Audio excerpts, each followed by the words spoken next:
The Galactic Council's circular chamber buzzed with urgent whispers as representatives from 17 systems debated the fate of a planet most had never heard of until this morning. The holographic display at the center showed a world racked by storms, its atmosphere swirling with toxic clouds that occasionally parted to reveal plains of cracked, irradiated soil and mountains belching molten fire. "We've received another distress signal from Vexus," announced the proconsul, a tall, willowy Altarian, whose translucent skin pulsed with concern. "The indigenous population reports critical infrastructure failure. Atmospheric processing plants are shutting down. Their subterranean habitats are at 70% capacity and failing." A Rigelian delegate raised a scaled appendage. "How can anything survive on such a world? The radiation levels alone would kill most sentient species in days." "The Vexians evolved there," replied the proconsul. "Their biochemistry adapted to withstand conditions we would find lethal. But even they have limits. The latest geological data indicates seismic activity is increasing. Within one standard cycle, their remaining habitable zones will collapse." The council chamber fell silent as the implications sank in. An entire civilization, primitive by galactic standards, but sentient nonetheless, faced extinction. "We should send an aid mission immediately," suggested the Tau Ceti representative, her crystalline form refracting light as she spoke. "Medical supplies, atmospheric stabilizers, perhaps evacuation support." The proconsul nodded gravely. "I've already consulted with the Emergency Response Division. They recommend—" "A moment, if I may." A new voice cut through the chamber, deep and measured. All eyes turned to the human representative, Admiral Zhang, who had remained silent until now. The elderly naval officer stood, his weathered face betraying no emotion.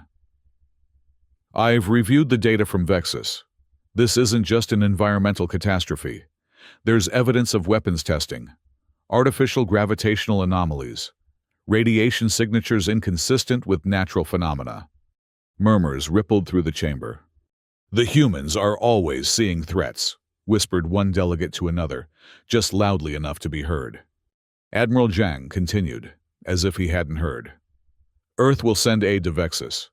I've already ordered the UES Valkyrie to divert to the Orion Rim." The proconsul's skin paled further. "The Valkyrie, isn't that a military vessel?" "It's classified as a humanitarian response craft," Admiral Zhang replied smoothly. "Captain Carter is one of our most experienced officers in crisis zones." Before anyone could object, the human had returned to his seat, leaving the council, with the distinct impression that regardless of their decision, Earth had already made its move. Captain Lan Raven Carter stood in her quarters aboard the UES Valkyrie, staring at the mission brief on her private terminal. Beyond the viewport, stars streaked by as the massive ship hurtled through hyperspace toward the Orion Rim. Her dark eyes narrowed as she read the classified addendum that had arrived separately from Admiral Zhang. "Computer, replay the distress signal from Vexus," she commanded. The holographic display flickered, and a strange multi-toned voice spoke in halting galactic standard. "To any who hear, Vexus calls for help. Our world burns beneath and above. The skies turn against us. The ground shifts. We have technology for trade, knowledge of survival. Please, help us." Carter replayed the message 3 times, focusing on the background interference, the subtle harmonics in the alien voice. 15 years as a Navy intelligence officer before taking command had taught her to hear what wasn't being said. "Captain Carter, to the bridge," came the announcement over the ship's comm system. "Approaching transition point." She closed the files with a gesture and straightened her midnight blue uniform emblazoned with the golden Earth insignia, a stylized planet with a protective shield. As she moved through the corridors of the Valkyrie, crew members snapped to attention. Many wore the distinctive red hash marks on their shoulders, veterans of Earth's harshest environments. The bridge was a marvel of human engineering, a semicircular command center dominated by a massive tactical display. Lieutenant Commander Reyes, her navigation officer, glanced up as she entered. "Captain on deck," he announced, and the bridge crew stood at attention. As you were, Carter said, taking her command chair. Status report. Major Malik, her executive officer, approached with a data tablet. The tall, broad-shouldered man had escaped the Martian mining colonies as a child, his dark skin bearing the faint scarring pattern characteristic of radiation exposure. We'll exit hyperspace in 15 minutes, he reported. All systems nominal. Engineering reports the new shield modifications are integrated. Medical has prepared treatment protocols for the Vexian physiology based on the limited data we have. Carter nodded. And our special cargo? Malik lowered his voice. Secured in Hold 7. The engineering team has completed installation of the specialized launchers. Test fires were successful. Good. Carter's gaze shifted to the tactical display. Show me our exit point. The display zoomed in on a section of the Orion Rim, highlighting a star system dominated by a bloated red giant. The third planet, Vexus, appeared as a sickly green sphere. Latest intelligence, she asked. Lieutenant Zhou, her intelligence officer, stepped forward. Vexus is classified as a Class 5 Deathworld captain. Surface temperatures fluctuate between extremes of -70 and +150 degrees Celsius. Atmosphere is nitrogen-heavy with toxic compounds. Constant seismic activity, magnetic storms, acid rain. The indigenous population lives primarily underground, in a network of caverns they've engineered over millennia. And the unusual activity Admiral Zhang mentioned. Zhu hesitated. Orbital scans from passing merchant vessels detected energy signatures consistent with advanced weapons testing. Not Vexian in origin. And there's this. He brought up a different display.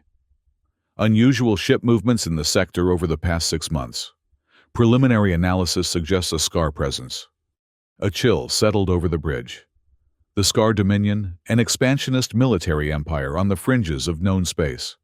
Not officially at war with Earth or the Galactic Council, but responsible for numerous incidents along the borders. The Council believes this is just an environmental disaster, Carter said quietly. A humanitarian mission. Is that not what we are, Captain? Asked Yara, the ship's ecological specialist.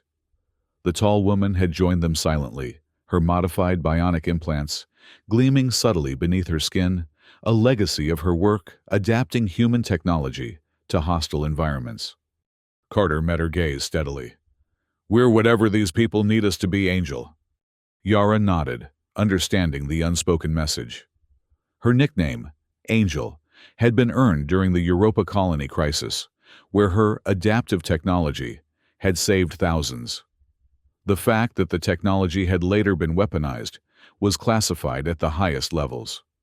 Prepare the crew for transition, Carter ordered.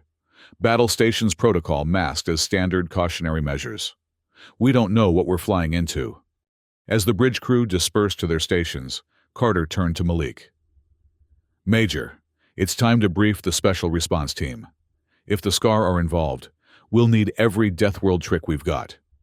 The transition from hyperspace was textbook a momentary distortion of reality as the Valkyrie slipped back into normal space. What wasn't textbook was the reception committee. Captain, we have multiple contacts, called out Lieutenant Kim from the sensor station. 3 vessels in high orbit around Vexus. Energy signatures match Scar patrol crafts. Carter's expression remained impassive. Standard approach. Maintain our cover as a humanitarian vessel. Open hailing frequencies. The view screen flickered to life, revealing the angular features of a Scar commander reptilian eyes, set in a face of hardened scales, mouth drawn in a perpetual snarl. Unidentified vessel, this is Commander Wreck of the Scar Dominion. This system is under Dominion protection. State your business or be destroyed. Carter stood, her posture relaxed but authoritative. Commander Wreck, this is Captain Lan Carter of the UES Valkyrie. We are responding to a distress call from the planet Vexus with the blessing of the Galactic Council. We carry medical supplies and environmental stabilization equipment. The Scar commander's eyes narrowed. No aid is needed here, human. The Dominion has the situation well in hand. The primitive natives have accepted our assistance. Carter noted the hesitation. I'm sure they appreciate your help, Commander. However, we've been specifically requested by the Vexian leadership. Perhaps there's been a miscommunication. There is no miscommunication, Rex snapped. You will leave this system immediately or face the consequences. Before Carter could respond, a second transmission cut in, this one weaker, with visual distortion. A figure appeared humanoid, but clearly alien with iridescent skin that seemed to shift colors even through the poor connection. Earth vessel. This is Leader Thera of Vexus. Do not believe the Scar. They have established orbital blockade. They shoot down our transmitters. They demand our living ore in exchange for protection we did not request. The connection wavered. Please, if you truly come to help. The transmission cut off abruptly. Vrek's face returned his expression murderous. Interference from atmospheric disturbances. The natives are confused. This is your final warning, human. Leave now. The screen went black. Carter turned to her crew, who watched her with tense expectation. Well, that clarifies things. Major Malik, I believe it's time to show the Scar what kind of humanitarian vessel Earth sends to a death world. Malik's scarred face broke into a grim smile. With pleasure, Captain. Battle stations, Carter ordered. But hold fire unless fired upon. Let's not start an interstellar incident if we can avoid it. She turned to communications. Lieutenant, prepare a tight beam transmission to Vexus. Let's find out what living ore is worth threatening a genocide for. As red alert lights bathed the bridge in a crimson glow, Carter returned to her command chair. And get me a direct line to Admiral Zhang. Tell him Operation Valkyrie has officially begun. The UES Valkyrie moved steadily toward Vexus, its external configuration still broadcasting the profile of a humanitarian vessel. Inside, however armored bulkheads had sealed off sections, weapon systems had powered up, and crew members had taken battle positions. In the ship's conference room, Carter had assembled her senior officers and special response team. The holographic display showed the detailed scans they'd managed to take of Vexus and the Scar vessels. 3 Scar patrol ships, Malik pointed out. Standard Dominion configuration, plasma cannons, regenerative shields. Fast but not particularly powerful. They're likely support craft for something bigger. A dreadnought, suggested Lieutenant Commander Reyes. Probably, Malik agreed. Likely hiding on the far side of the moon or using the radiation storms as cover. Carter studied the images. Our priority is establishing contact with the Vexians. We need to understand what we're dealing with before we commit to any action against the Scar. She turned to Yara. Angel, what can you tell us about the planet itself? Yara stepped forward, her bionic implants interfacing with the display. Vexus is essentially a pressure cooker, Captain. Massive tectonic instability, extreme weather patterns, high radiation. The fact that life evolved here at all is remarkable. The Vexians must have extraordinary adaptations. Or extraordinary technology, Carter mused. This living ore, they mentioned any theories? Dr. Hassan, the ship's chief scientific officer, cleared his throat. Based on the limited data, I believe it may be a mineral compound with organic properties. Several such substances have been discovered on other extreme worlds. They often exhibit unusual energy absorption characteristics, which would make them valuable for weapons development, Malik concluded darkly. Or shield technology, countered Yara. Or environmental engineering. Let's not assume the worst. Carter nodded. Fair point. But the Scar presence suggests military applications. She turned to Lieutenant Zhou. Have you established that secure channel to the surface? Yes, Captain. We're routing it through a series of microsatellites we deployed during our approach. It should be undetectable to the Scar. Good. Let's hear what Leader Thera has to say. The holographic display shifted, resolving into the image of the Vexian leader they had glimpsed earlier. Up close, the alien's appearance was even more striking, humanoid, but with a chitinous exoskeleton that shifted colors like oil on water. Multiple compound eyes reflected the light, and what appeared to be gill-like structures pulsed along their neck. Captain Carter. Thera spoke, their voice a complex harmony of tones. You have taken great risk to reach us. The scar will not allow you to land. We're working on that problem, Leader Thera, Carter replied. But first we need to understand your situation. What exactly do the scar want from Vexus? Thera's exoskeleton darkened. They discovered our living ore 3 cycles ago. It is difficult to explain to those not of Vexus. The ore is part of our world's core. It grows, changes, responds to stimuli. It is what allowed us to survive when our world became hostile. And the scar want it for weapons, Carter guessed. Yes. They conducted tests in our upper atmosphere. Weapons that bend physical laws. But the ore resists them. It cannot be fully controlled without understanding its nature, and that knowledge we have protected. So they've blockaded your planet and are waiting for you to either surrender the knowledge or die from the environmental collapse. Correct. Our atmospheric processors require maintenance we cannot perform with the scar in orbit. They shoot down anything that attempts to reach the surface facilities. Thera paused. Your vessel. It is not merely a relief ship, is it? Carter's expression remained neutral. The Valkyrie is equipped to handle a variety of situations. Thera's compound eyes seemed to study her. You come from a death world too. Earth is classified as dangerous by the Council. Class 4, Carter acknowledged. Not as severe as Vexus, but we understand survival in hostile conditions. Then, perhaps you will understand us where others do not. Thera leaned closer to the transmission device. We do not seek charity, Captain Carter. We seek alliance, equals facing common threats. Can your ship fight? Carter glanced around at her officers, then back to the Vexian leader. Yes, but I need to know what we're fighting for. This living ore, what exactly can it do? Better to show you, Thera replied. If you can reach the surface, I will reveal everything. But you must evade the scar blockade. I think we can manage that, Carter said with the faint hint of a smile. Prepare to receive visitors, Leader Thera. The UES Valkyrie is more than it appears. As the transmission ended, Carter turned to her officers. Well, now we know. Tactical options. Mullick stepped forward. We could deploy countermeasures and make a run for the surface. The Valkyrie's shield should hold against 3 patrol ships. And the dreadnought we're certain is hiding somewhere, Carter countered. That's the real problem, Mullick admitted. Once it shows itself, we'll be outgunned. Lieutenant Joe cleared his throat. Captain, what if we don't try to hide? What if we reveal exactly what the Valkyrie is? All eyes turned to the intelligence officer. Explain, Carter said. The Scar are bullies. They prey on those they perceive as weak. Right now, they see us as an unarmed humanitarian vessel. If we suddenly transform into a heavy battlecruiser, the psychological impact might give us an advantage, at least momentarily.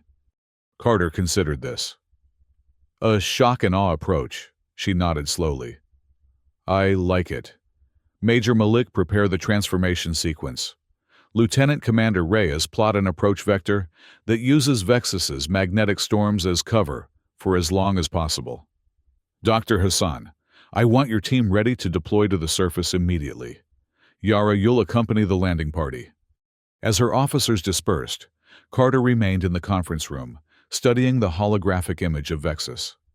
The planet's turbulent atmosphere reminded her of Earth's more extreme weather systems, hurricanes, tornadoes, electrical storms, but magnified tenfold.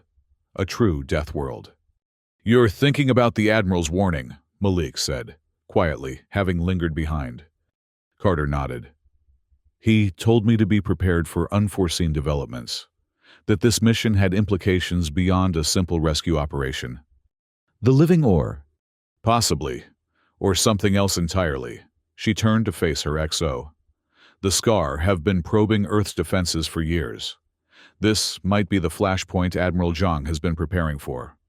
Mullick's expression was grim. If that's the case, the Valkyrie could be the spark that ignites an interstellar war. Or the deterrent that prevents one, Carter countered. Prepare the ship, Major. It's time to show the Scar what a death world species is capable of when provoked.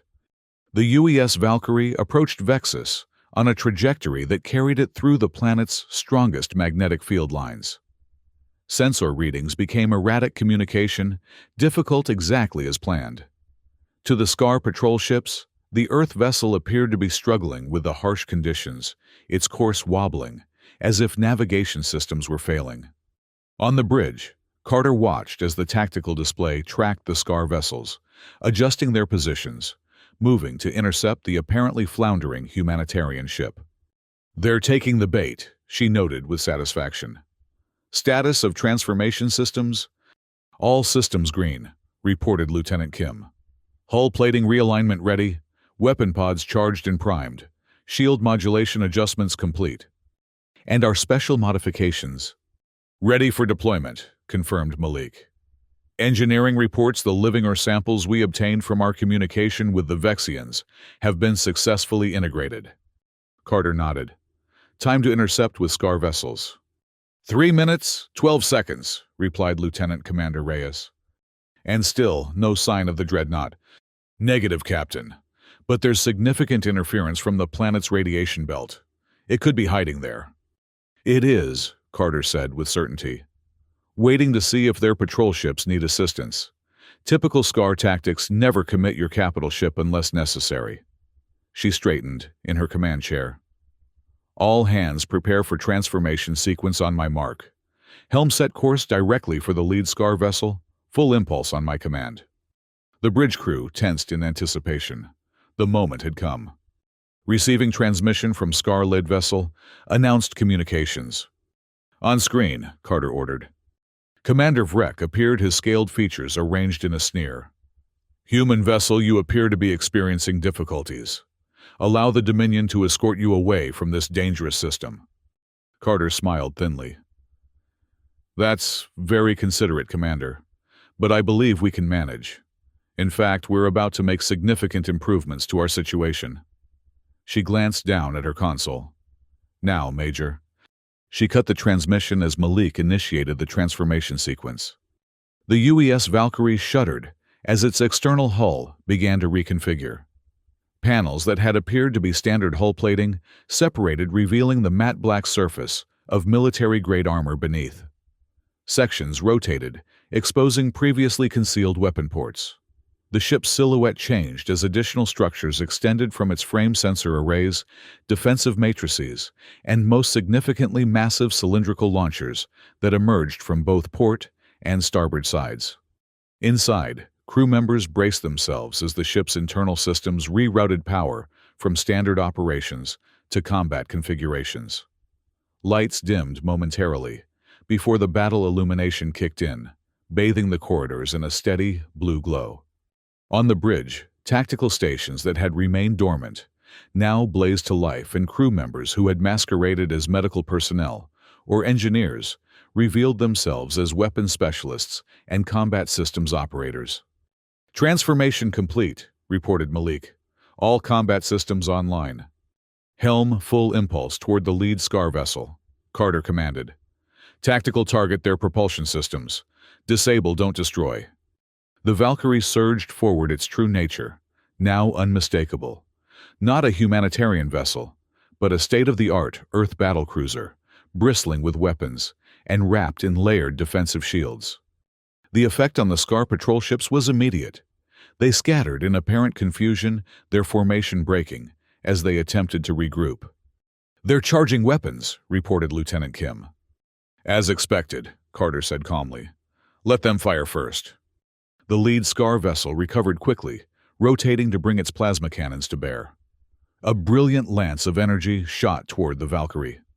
"Incoming!" shouted Kim. Shields holding at 97% reported damage control. Minimal impact. Carter nodded.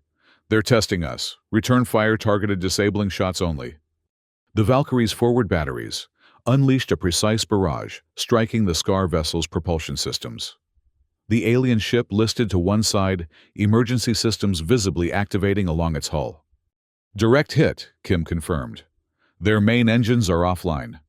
"The other two vessels are moving to flanking positions," warned Reyes. "Let them try," Carter said. "Maintain course. Communications, open a channel to Leader Thera." The Vexian leader appeared on a secondary display, their exoskeleton pulsing with agitated colors. Captain Carter, we detect energy discharges in orbit. What is happening? We're creating a distraction, Carter explained. Prepare to receive our landing craft. We'll need an escort to your underground facilities immediately upon arrival. Thera's compound eyes widened. You intend to break through the blockade, The Scar will be busy dealing with us, Carter interrupted. Just be ready. She turned to Yara. Angel, you have command of the landing party. Take Dr. Hassan and a security team. Find out everything you can about this living ore. Yara nodded. What about the Scar dreadnought? Leave that to me, Carter said with determination. Go. As Yara departed the bridge, the tactical situation deteriorated rapidly.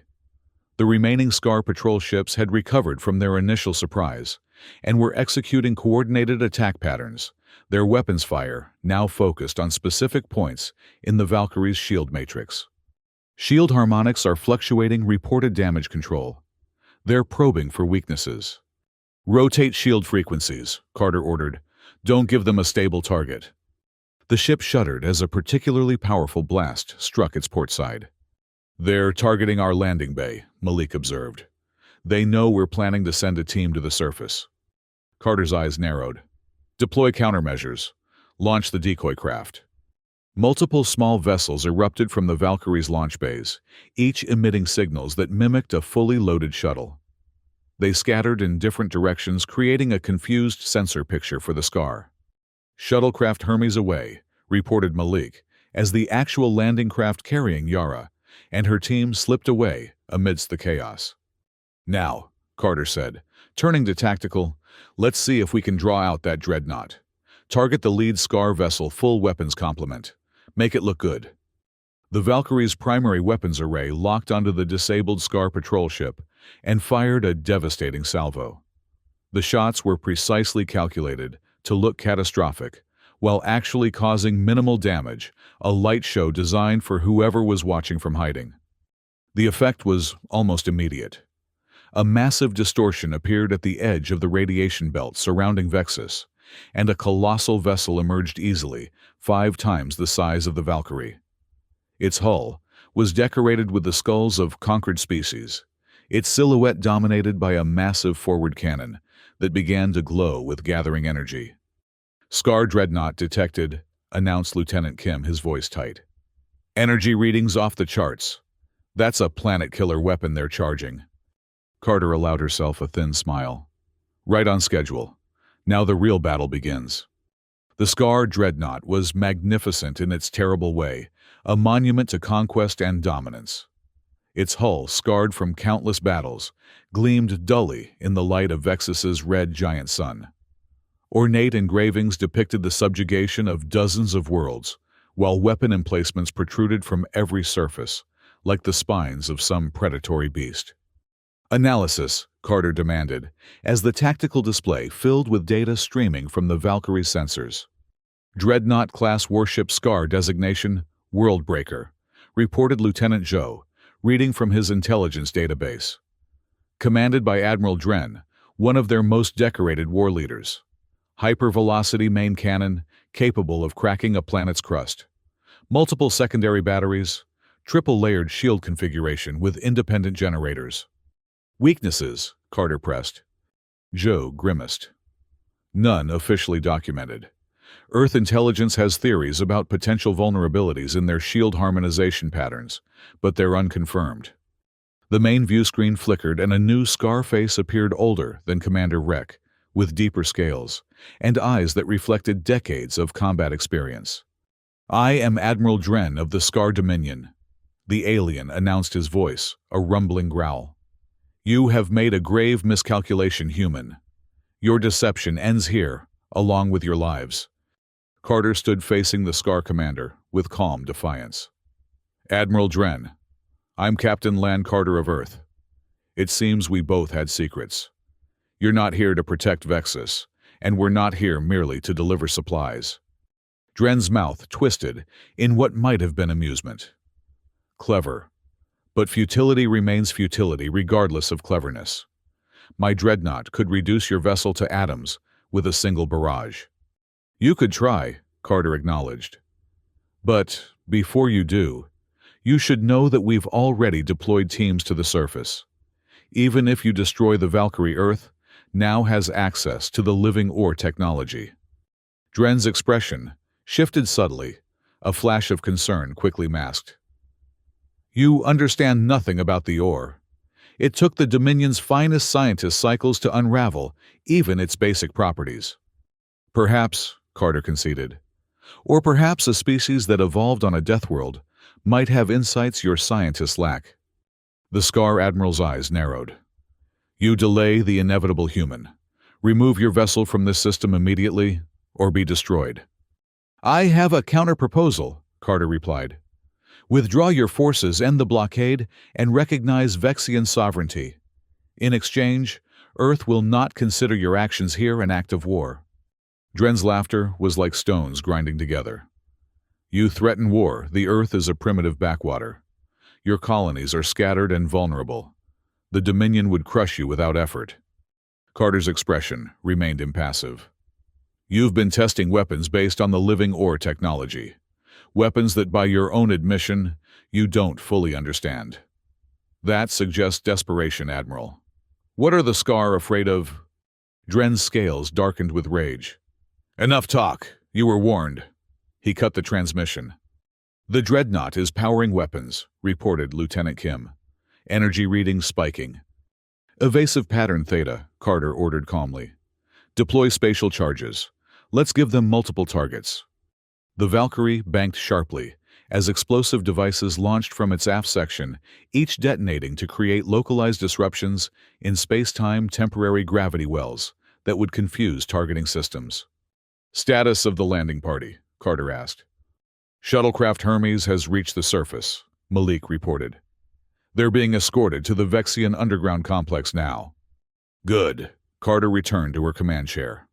Now we need to keep the Scar occupied until they complete their mission. Tactical target the patrol ships first.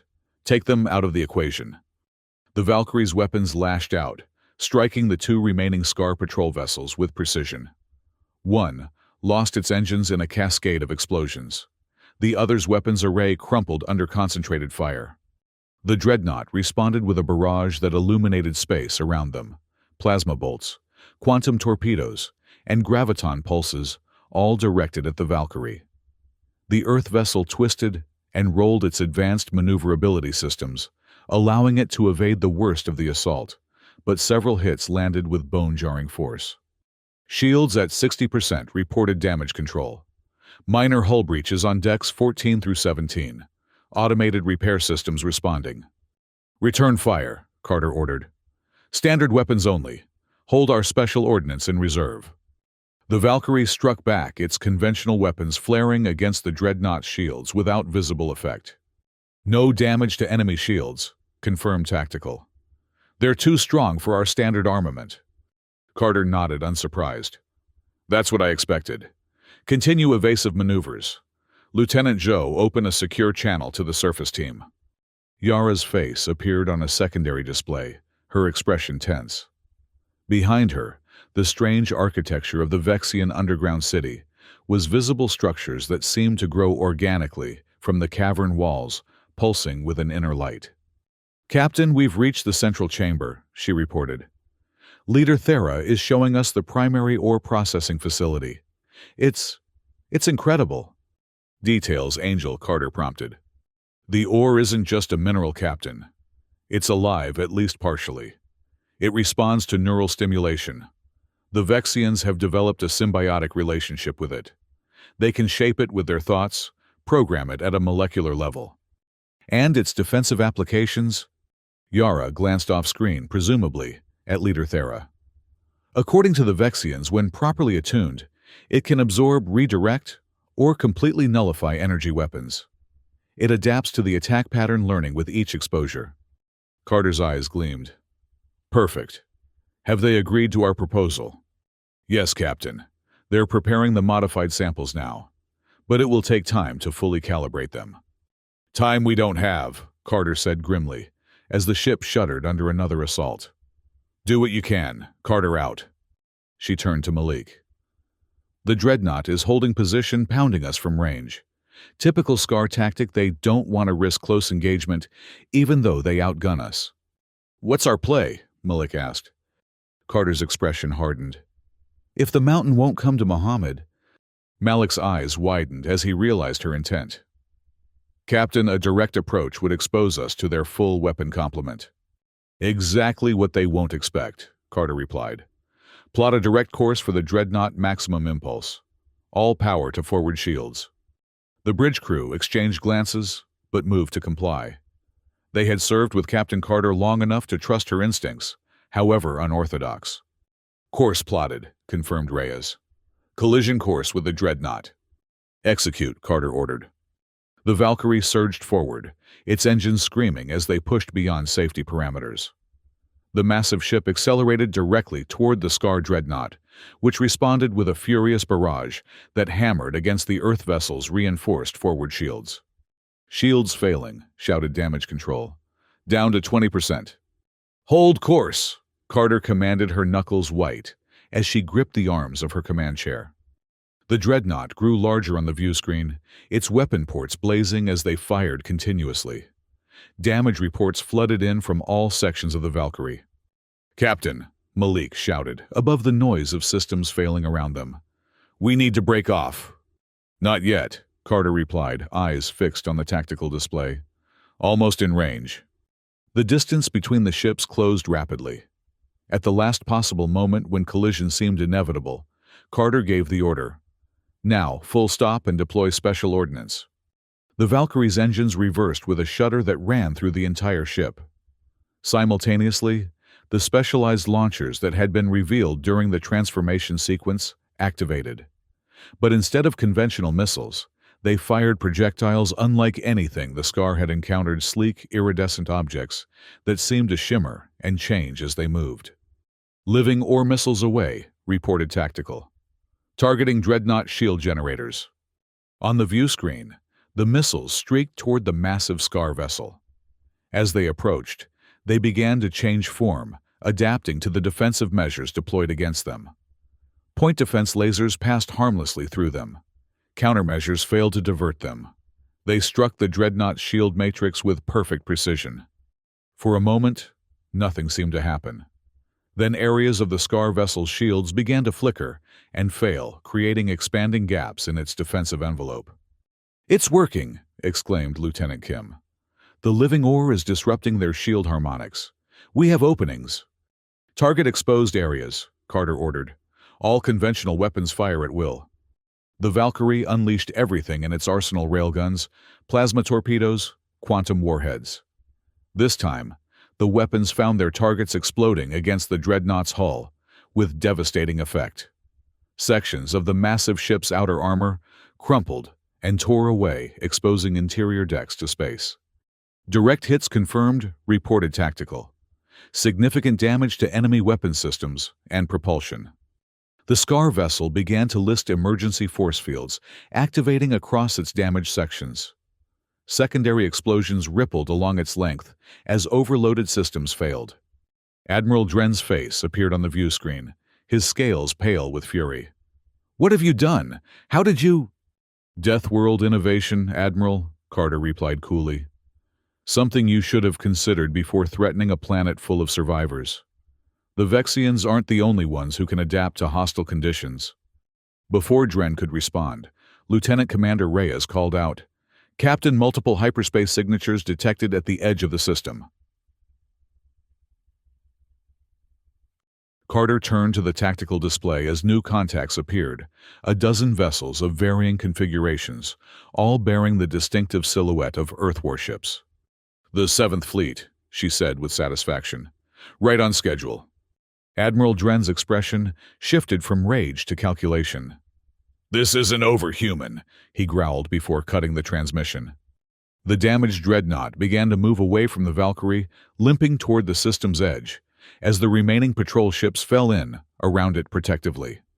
They're retreating, reported Malik. Setting course for SCAR territory. Let them go, Carter ordered. We've made our point. She opened a channel to the surface. Angel, the blockade is broken. The Scar are withdrawing. Yara's relieved face appeared on the display. Well done, Captain. Leader Thera wishes to speak with you. The Vexian leader came into view, their exoskeleton, now pulsing with vibrant blues and greens, colors of celebration in their species.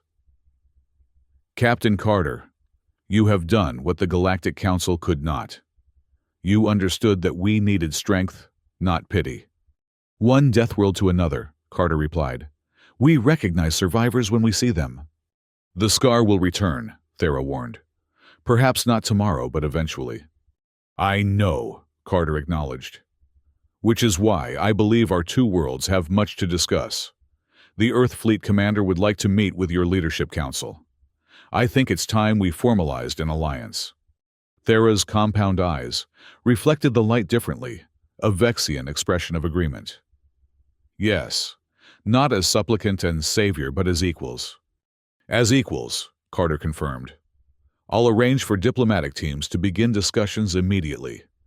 As the transmission ended, Malik approached her command chair. Captain, Engineering reports the living ore samples have begun to alter our weapon systems. They appear to be upgrading them autonomously. Carter raised an eyebrow. Interesting. Have Dr. Hassan coordinate with the science team to monitor the process. She rose from her chair, surveying the damage to her bridge. And begin repairs. I want the Valkyrie ready for its next mission. Next mission? Malik inquired. I thought we were here to facilitate the diplomatic process. Carter smiled thinly. That's for the politicians. Admiral Zhang was clear the Valkyrie's job is to establish a military presence in this sector. The Scar need to understand that threatening Earth's allies has consequences. So Operation Valkyrie was never just about saving Vexus, Malik realized. It was about drawing a line, Carter confirmed. Deathworlders understand something the Galactic Council has forgotten. Peace comes through strength, not just good intentions. She moved to the view screen, watching as Earth vessels took up defensive positions around Vexus. And we've just shown the galaxy exactly what kind of strength Earth brings to the table. 2 weeks later, Captain Carter stood in a cavern deep beneath Vexus's turbulent surface. The natural rock had been shaped into a vast chamber, its walls embedded with veins of living ore that pulsed with an inner light. Representatives from Earth and Vexus had gathered around a circular table, a symbolic gesture of equality. Admiral Zhang sat to Carter's right, his weathered face impassive, as he reviewed the final treaty documents. Leader Thera and the Vexian Council occupied the opposite side of the table, their exoskeletons shifting through patterns of formal ceremony colors. The terms are acceptable, announced Admiral Zhang after a long moment. Earth recognizes the sovereign right of Vexus to control its resources, including all living ore deposits. In exchange, Vexus grants Earth limited access to the technology for joint research and defensive applications. And Earth pledges to maintain a permanent defensive presence in the Vexus system, added Thera, while training our people in advanced combat techniques. Zhang nodded. A mutually beneficial arrangement. As the formal signing proceeded, Carter stepped away from the table, joining Yara near one of the living ore veins. The ecological specialist was studying the pulsing mineral with fascination. It's learning about us, Yara murmured. Every interaction changes its molecular structure slightly. The Vexians believe it might eventually develop true sentience. Dangerous, Carter observed. All power is, Yara replied. But the Vexians have coexisted with it for thousands of years. They've developed ethical frameworks for its use that make our environmental protocols look primitive. Carter's eyes narrowed thoughtfully. And now we'll have access to that knowledge. Limited access, Yara reminded her. The treaty is specific about what can be shared. For now, Carter said quietly. But this is just the beginning. Earth and Vexus, two Deathworld civilizations joining forces. The balance of power in the galaxy just shifted, whether the Council realizes it or not. A commotion near the entrance drew their attention. Major Malik had entered, his expression urgent. He approached Carter and spoke in a low voice. Captain, we've received a priority transmission from Earth Command. Long-range sensors have detected Scar fleet movements along the Orion border. Carter nodded, unsurprised. They're testing our resolve already. There's more, Mullick continued. Intelligence reports suggest they've approached other species with Deathworld origins offering alliances. They're building their own coalition, Carter realized, preparing for a larger conflict. It seems our mission was just the opening move in a much longer game, Mullick concluded grimly. Carter gazed around the chamber, watching as Earth and Vexian officials mingled, already beginning the process of cultural and technological exchange. Then, we'd better make sure we're prepared for the next move. She approached Admiral Zhang, who had just completed the signing ceremony. The Admiral looked up as she neared, noting her expression. Problem, Captain. Opportunity, Admiral, Carter corrected. The Scar are mobilizing just as you predicted. I believe the Valkyrie should begin visiting other Deathworld systems before the Dominion reaches them. Zhang's lips curved in a subtle smile. My thoughts exactly, Captain. In fact, I've already selected your next destination. He handed her a data tablet. A Class 4 Deathworld on the edge of the Perseus Arm. Reports of unusual seismic activity. Possibly natural, possibly not. Carter reviewed the information, noting the similarities to the Vexus situation. Another humanitarian mission, Admiral? Of course, Captain Zhang, replied, his expression giving nothing away. Earth always stands ready to offer assistance to those in need. As they spoke, Leader Thera approached their exoskeleton, now displaying the formal colors of diplomatic alliance. Captain Carter, before you depart, there is something we wish to give you. 2 Vexian assistants carried forward a container made of a strange, translucent material. Inside was a pulsing crystal of living ore, larger and more vibrantly colored than any Carter had seen. This is a seed crystal, Thera explained. Grown specifically for the Valkyrie. It has been programmed with all the knowledge we can legally share under our treaty. It will continue to grow and adapt as your ship faces new challenges. Carter accepted the container with appropriate ceremony. Thank you, Leader Thera. Earth values this gift and the trust it represents. Not a gift, Thera corrected their voice, harmonizing in what Carter had learned was their equivalent of emphasis. An investment in our shared future. The galaxy is changing, Captain. Those who evolved in gentle environments have dominated long enough. Perhaps it is time for the survivors to lead. Carter met the alien leader's compound gaze with understanding. From one Deathworld to another. From strength to strength, Thera replied. As the Valkyrie prepared to depart Vexus the following day, Carter stood on her bridge, watching the turbulent planet recede on the view screen. The living ore seed crystal had been installed in the ship's core, already beginning to integrate with its systems in ways the engineering team was struggling to document. Course set for the Perseus Arm, reported Lieutenant Commander Reyes. Estimated arrival in 3 days at maximum hyperspace velocity. Very good, Carter acknowledged. Begin pre-jump procedures. Mullick joined her at the viewport. The Vexians are already constructing their own defensive fleet using the technology we provided. Impressive adaptation speed. Survivors adapt quickly, Carter replied. It's what allows us to thrive on worlds that should kill us. She turned to face her XO. That's what the Scar and the Council don't understand. They see Deathworlds as disadvantages, harsh environments that hamper development. When in reality they're crucibles, Mullick finished. Forging stronger, more resourceful species. Carter nodded. And now those species are beginning to find each other. She gestured to the tactical display, where the positions of known Deathworld civilizations were highlighted across the galaxy map. Earth, Vexus, Karis, Dromor, Talos 5, individually, were curiosities. Together. A force to be reckoned with, Mullick concluded. Exactly. Carter returned to her command chair as the hyperspace engines began their distinctive pre-jump hum. The Scar thought they found an easy target in Vexus. Instead, they've awakened something far more dangerous: solidarity among survivors. As the Valkyrie prepared to leap into hyperspace, carrying its evolved weapons and growing crystal of living ore to the next world, in need of Earth's special brand of humanitarian aid. Carter reflected on the shifting balance of power. For millennia, the galaxy had been dominated by species that evolved on gentle, nurturing worlds, species that valued consensus and contemplation above all. Perhaps it was time for a different perspective. The perspective of those who had clawed their existence from hostile environments, who understood that survival sometimes required strength, innovation, and the willingness to fight. The Valkyrie entered hyperspace in a flash of light, carrying not just the banner of Earth, but the vanguard of a new alliance.